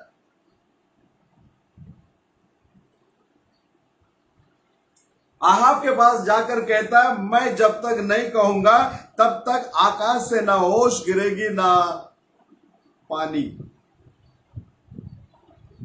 वो कौन है? उस पाप भरी उस वंश के लिए वो एलिया एक निशानी था, एक चिन्ह था। प्रियो, इज़राइल के लोग उस बातों को देखे लेकिन स्वीकार नहीं किए। वे लोग उस एलिया को देखकर हंसे, क्योंकि वो कहा 3.5 साल क्या आने वाला है? अकाल आने वाला है।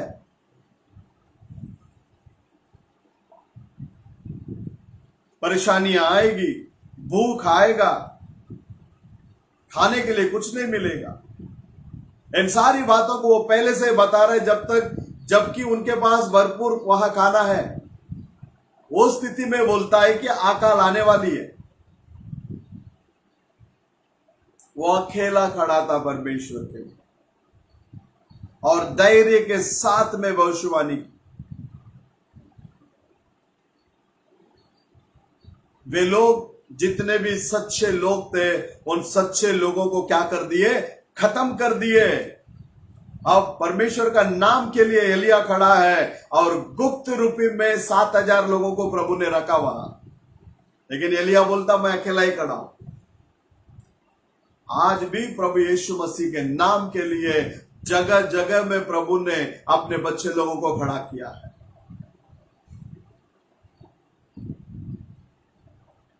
सच्चे लोगों को खत्म कर दिए। सेम काम आखिरी प्रेरित यूहन्ना के मरण के बाद जब 322 या 23 में रोमन कैथोलिक संस्था जब निर्माण हुआ, जो सत्य को मानने वाले संत लोगों को खत्म कर दिया। 6 करोड़ 80 लाख लोगों को मार दिया गया। 6 करोड़ 80 लाख लोगों को क्या कर दिया गया? वहां खत्म कर दिया गया।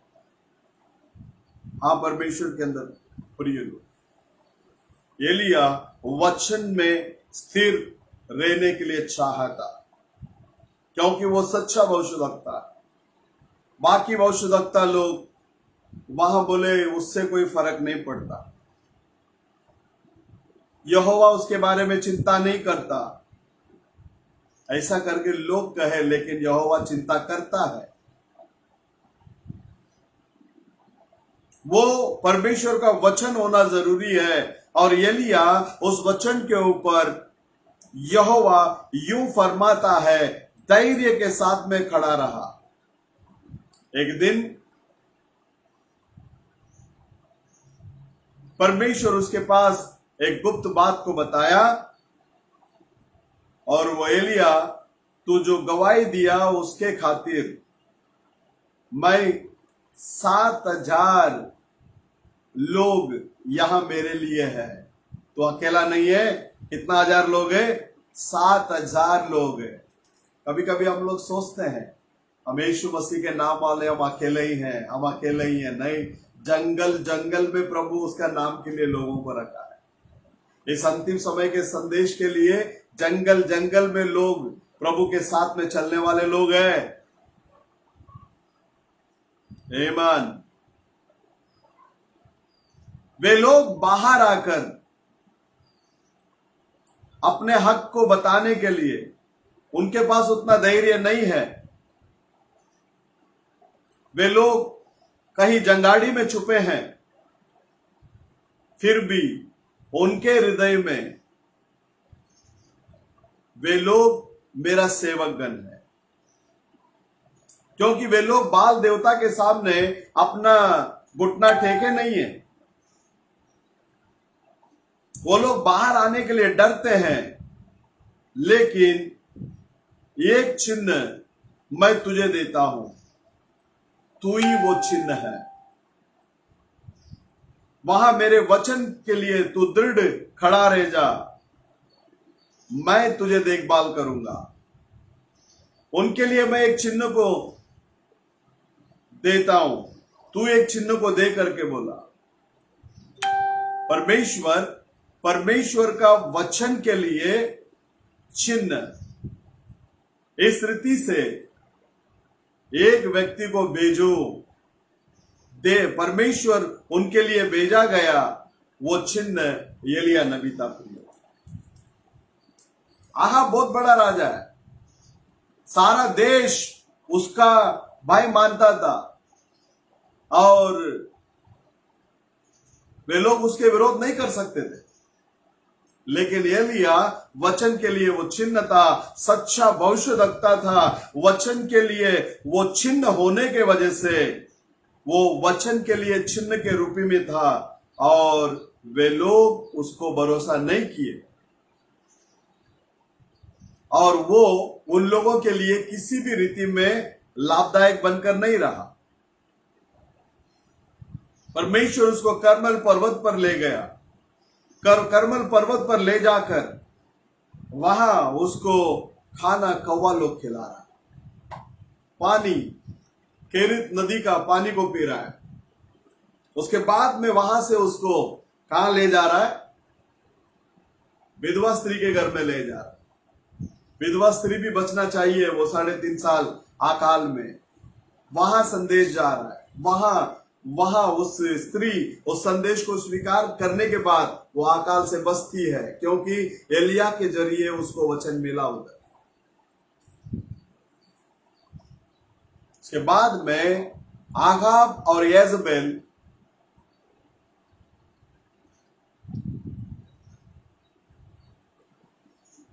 चालाकी से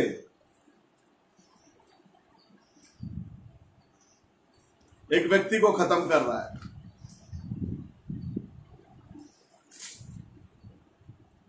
बहुत ही चालाकी से।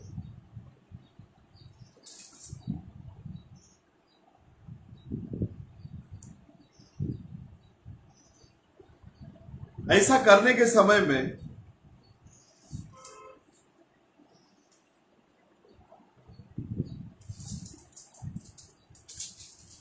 उसको उपवास करके ठहरा के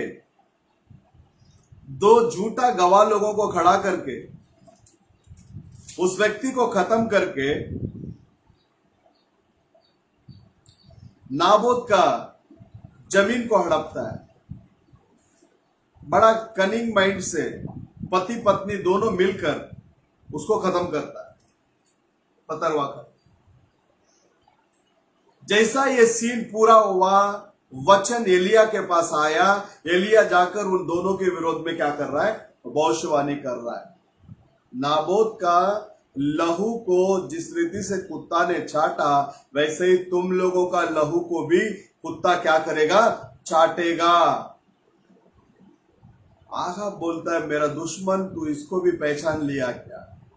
परमेश्वर के अंदर प्रिय लोगों, जब लड़ाई लड़ने के लिए जाने का रहता, उस लड़ाई में जाने के समय में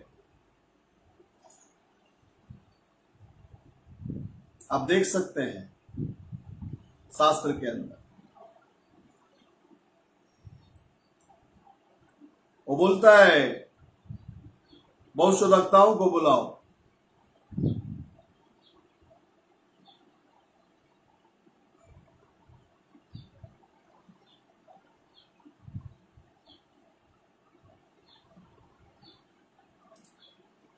आगाब लड़ाई के लिए जाने के पहले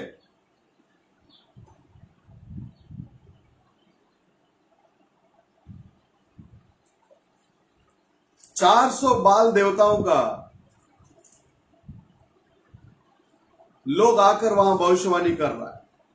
क्या भविष्यवाणी कर रहा है? जाओ, वो अपना ही है।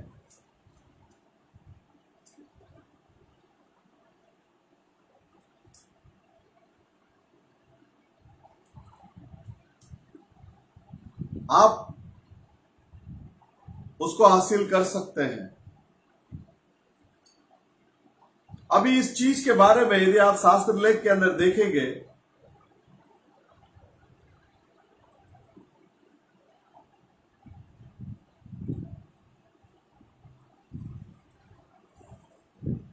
मैं जो ढूंढ रहा था वो वचन ये था, पहला राजा 21वां अध्याय में 2 वचन लिखता है,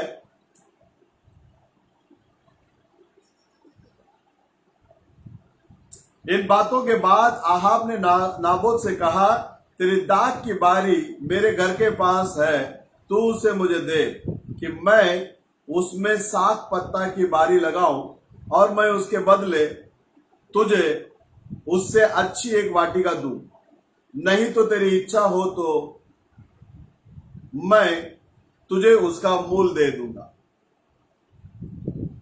लेकिन नाबोत ने इस बात को नहीं माना। 3 वचन में कहता है, नाबोत आहाब को देखकर कहने लगा, ये मेरा पितरों का बाग है, हिस्सा है, और मैं इसे आपको ना दूं, यहोवा मुझे संभाले। ये बात आहाब को बहुत कठिन लगा, तकलीफ लगा। अब इस बात को जब प्रीति वो जब उदास था, उदास रहने का टाइम, यहां येजबेल उसको आइडिया देती है, कुछ नहीं, मैं तुम्हें लेकर दे देती हूं।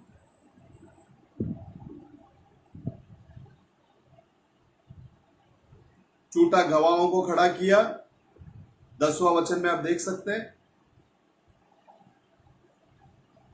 परमेश्वर और राजा को इसने क्या किया, दूषित किया करके उसके ऊपर गवाही देने के लिए 2 झूठे के बच्चे लोगों को खड़ा किया और उसको बाहर ले गए। वो मरने तक उनको क्या किया, फतरवा करके इसका जमीन को क्या कर दिया, हड़प कर लिया। लेकिन जब एलिया उसके पास आया, 17वां वचन पढ़ता हूं, देखिए, तब यहोवा का वचन दिसबी एलिया के पास आया और बोला, तू उठ, समरून में जा, इजराइल का राजा आगाब को मुलाकात करने के लिए। ये देख, वो नाबोत का द्राक्ष वाटिका को क्या कर लिया, उसने छीन लिया। उसके बाद में देख लेना, 19वां वचन में डायरेक्ट बात करता है, तू उसको देखकर तूने हत्या किया और तूने ले लिया करके यहोवा परमेश्वर यूं फरमाता है, जो कुत्ते लोग नाबोत का लहू को चखा, उसी स्थल में तेरा लहू को भी कुत्ते लोग क्या करेगा, चखेगा, यहोवा यूं फरमाता है। ये सीन ऐसे ही पूरा हुआ, आप देख सकते हैं। उसी में वो लोग 22वां अध्याय में योजबत के साथ में मिलकर आहाब लड़ाई के लिए जा रहा है। बोलता है कि गिलियाद में जो रामोत जो है वो अपना है, उसको सीरिया के राजा के हाथ से हम लोग क्या करना चाहिए, ले लेना चाहिए। तब योशबात और आहाब यहां लड़ाई लड़ने के लिए जब जा रहे थे, तब योशबात बोला, ठीक है, हम परमेश्वर से पहले पूछ लेंगे, क्योंकि परमेश्वर भविष्यद्वक्ताओं के द्वारा क्या करता है, बात करता है। हाँ, परमेश्वर के अंदर प्रिय लोग, 400 लोग, क्या 400 से अधिक भी हो सकते हैं,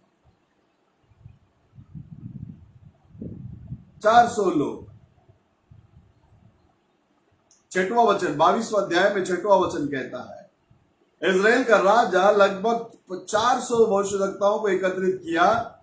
मैं गिलियाद में जो रामोत के ऊपर युद्ध करने के लिए जा सकूं, जाऊं या नहीं जाऊं करके उनके पास जब पूछा, तो वो लोग कहने लगे, आप जाओ, परमेश्वर राजा के हाथ में दे दिए।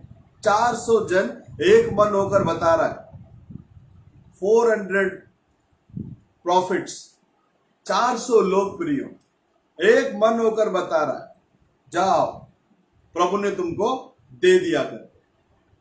अब 7वां वचन में योजबात बोलता है, कितना वचन में, 7वां वचन में योजबात बोलता है, क्या बोलता है मैं बताता हूं।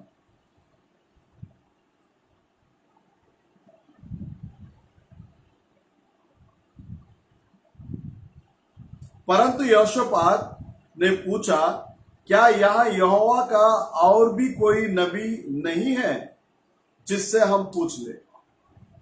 सच्चा बीज जो वचन का प्यासा है, जब तक सत्य वचन नहीं मिलता तब तक वो बेचैन रहता। प्रियो, जब तक सत्य वचन नहीं मिलता तब तक वो बेचैन रहता है। यहां योशबात का मन में भी यही है। 400 जन एकत्रित आकर बोले, हाँ भाई, आप जीत कर आ जाएंगे। योशबात बोलता है, क्या इनके अलावा दूसरा कोई यहोवा परमेश्वर का नबी है? आप देख लेना 8वां वचन में इजराइल का राजा ने योशपात से कहा, क्या कहता है, हाँ, इमला का पुत्र मिखाया एक पुरुष और है जिसके द्वारा हम यहोवा से पूछ सकते हैं, परंतु मैं उससे घृणा रखता हूं।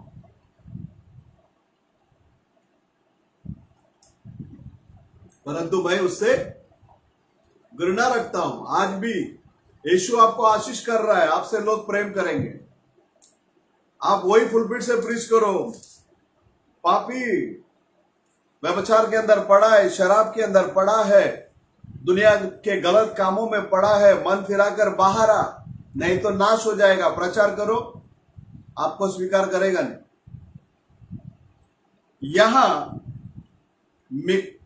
आहाब बोलता है, इजराइल का राजा ने यहोशापात से कहा, हाँ, इमला का पुत्र मिकाया एक पुरुष और है जिसके द्वारा हम यहोवा से पूछ सकते हैं, परंतु मैं उससे घृणा रखता हूं। आप जब सच्चाई को प्रचार करेंगे,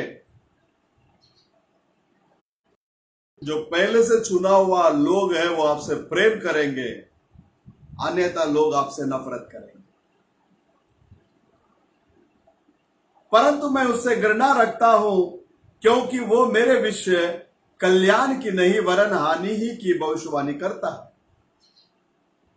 यहोशापात ने कहा, राजा ऐसा ना कहे। तब इजराइल के राजा ने एक हाकिम को बुलवा कर कहा, इमला के पुत्र मिकाया। हाँ परमेश्वर के अंदर प्रिय लोग, मिकाया का फुर्ती से क्या करो, लेकर आओ करके बोलता। अब 9वां वचन, 10वां वचन, इजराइल का राजा और यहूदा का राजा यहोशापात अपने अपने राज वस्त्र पहने हुए शोमरोन के फाटक में एक खुले स्थान में अपने अपने सिंहासन पर विराजमान थे और सब भविष्यद्वक्ता उनके सम्मुख भविष्यवाणी कर रहे थे। तब कनान्या का पुत्र सिदकिय्याह ने लोहा के सिंह बनाकर, यहोवा यो कहता है, इनसे तू अरमियों को मारते मारते नाश कर डालेगा। और सब नबियों ने इसी आशय की भविष्यवाणी करके कहा, गिलाद को रामोत पर चढ़ाई कर और तू कृतार्थ हो, क्योंकि यहोवा उसे राजा के हाथ में कर देगा। हाँ परमेश्वर के अंदर प्रिय लोगों,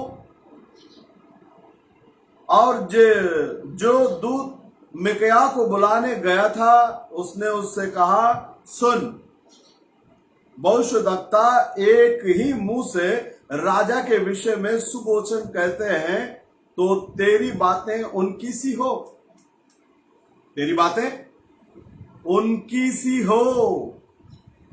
परमेश्वर के अंदर प्रिय लोगों, ये 400 जन जैसे बात किए वैसे ये भी बताए, ये इनका इच्छा था।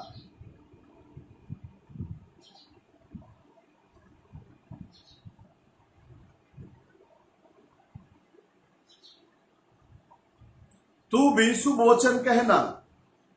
लेकिन मिकाया क्या कहता है, देखिए, मिकाया ने कहा, यहोवा के जीवन की शपथ, जो कुछ यहोवा मुझसे कहे वही मैं कहूंगा।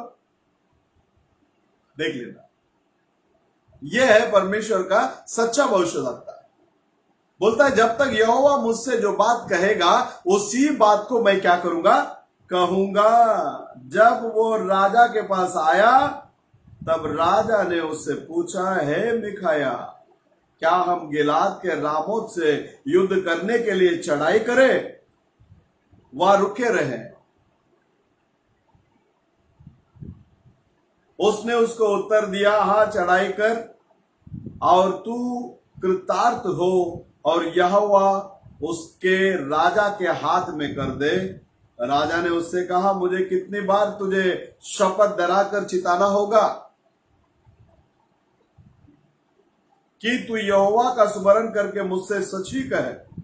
मिकाया ने कहा, मुझे समस्त इजराइल बिना चरवा की भेड़ बकरियों की नाही पहाड़ों पर तितर बितर देख पड़ा, और यहोवा का ये वचन आया, वो तो अनाथ है, अतएव वे अपने अपने घर कुशल क्षेम से लौट जाए। तब इजराइल के राजा ने यहोशापात से कहा, क्या मैंने तुझसे ना कहा कि वो मेरे विषय कल्याण की नहीं हानि ही की भविष्यवाणी करेगा? मिकाया ने कहा, इस कारण तू यहोवा का वचन सुन, मुझे सिंहासन पर विराजमान यहोवा और उसके पास दाहिने बाएं खड़े हुई स्वर्ग समाप्त सेना दिखाई दी। अब जो मिकाया ने जो सीन देखा वो सीन को यहां वर्णन कर रहा है। 40 भविष्यवक्ताओं के ऊपर ये झूठ की आत्मा आकर बैठकर झूठी भविष्यवाणी कर रही है। नबी कहता है यदि कोई व्यक्ति कहे मेरे अंदर पवित्र आत्मा है और पवित्र आत्मा आने के बाद वो कहता है खुदा 3 है, इसका मतलब उसके अंदर पवित्र आत्मा नहीं है। एक व्यक्ति कहे मेरे अंदर पवित्र आत्मा का अनाइंटिंग है और मैं पिता पुत्र पवित्र आत्मा का बपतिस्मा का विश्वास करता हूं, इसका मतलब तेरे अंदर जो आत्मा है वो गलत है। सही आत्मा की प्रतीति कर, सही आत्मा को ढूंढ। पेंटेकोस्ट के दिन में जो आत्मा उतर कर आया वो आत्मा आज आपके अंदर मेरे अंदर जब आएगा वो सारे सच्चाई के अंदर हमें लेकर जाएगा। एक बार एक भाई मेरे से बात करने के टाइम पर कहने लगे सारी दुनिया जो है त्रिएकता को मानता है और केवल आप लोग हैं जो एक ही खुदा को मानते हैं।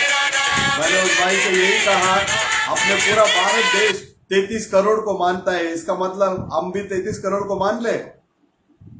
चुप्पी साधा उस भाई ने, कोई रिप्लाई नहीं आया। तो परमेश्वर के अंदर प्रिय लोगों, आज भी वो परमेश्वर का वचन अटल है। कल और आज युगान युग एक सा परमेश्वर, वो कभी नहीं बदलने वाला। वो 400 भविष्यवक्ता लोग एकत्रित होकर झूठी भविष्यवाणी करने के बाद में भी एक भविष्यवक्ता को प्रभु ने दृश्य में खड़ा किया। नबी के दिनों